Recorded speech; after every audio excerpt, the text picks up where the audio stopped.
வணக்கம் ஃப்ரெண்ட்ஸ். இன்றைக்கி ஊசி தகரைன்னு சொல்லுவாங்க, யானை தகரைன்னு சொல்லுவாங்க. அப்படிப்பட்ட மூலிகையை பற்றி நம்ம பார்க்கலாம். இதனுடைய இலைகளும் பார்த்திங்கன்னா முருங்கை இலை போலவே தோற்றம் இருக்கும். ஆனால் இதில் இளம் மஞ்சளில் பூக்கள் அழகாக பூக்கும்.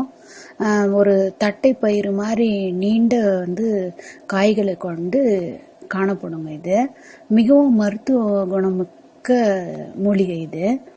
இது பார்த்திங்கன்னா உடலுக்கு நல்ல குளிர்ச்சியை தரும். மலச்சிக்கல் இருந்துச்சுன்னா அதையும் சரி செஞ்சிடும். முக்கியமாக பார்த்திங்கன்னா உடலில் ஏற்படக்கூடிய சரும வியாதிகளை குணப்படுத்தக்கூடிய தன்மை இந்த மூலிகைக்கு இருக்குது. பெண்கள் இந்த உள்ளாடைகள்லாம் அணியும் போது அது ஒரு இறுக்கமாக இருந்து அந்த வேர்வையை சிந்தி அந்த இடத்துலலாம் ஒரு படை வியாதி மாதிரி உண்டாகும்.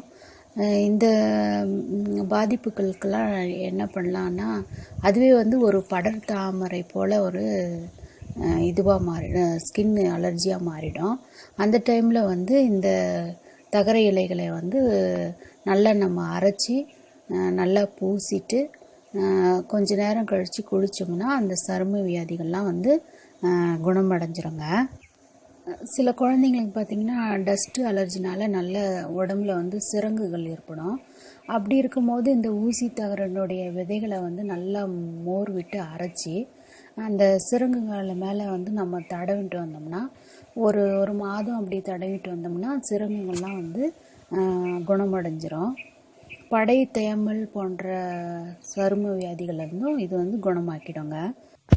நம்ம வாயு மிகுந்த அந்த காய்கறிகளில் உணவில் நம்ம அதிகமாக சேர்த்து கொண்டோம்னா சில டைம் பார்த்திங்கன்னா இடுப்பில் முதுகுலெல்லாம் வாயு பிடிப்பு அதிகமாக ஏற்படும்.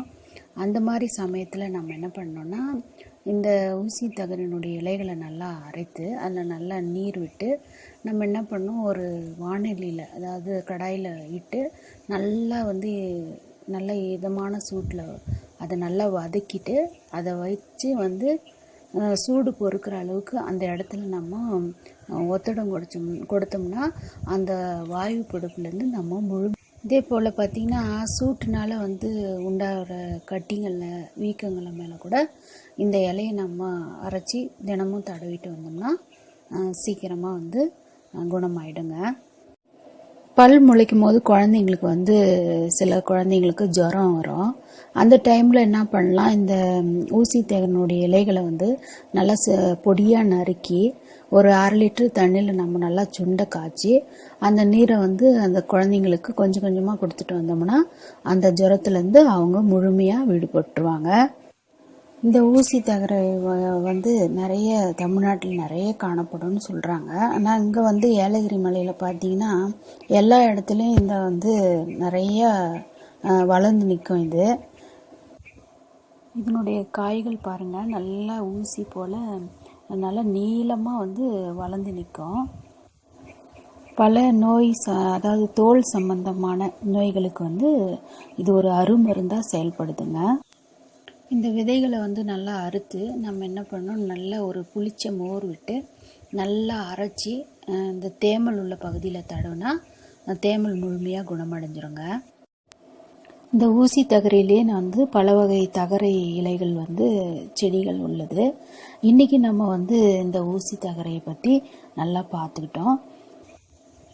இது பார்த்திங்கன்னா ஆற்றங்கரை ஓரத்தில் வயல்வெளிகளில் நல்லா மலைப்பாங்கான இடத்துலையும் நிறைய வளரக்கூடியதுங்க.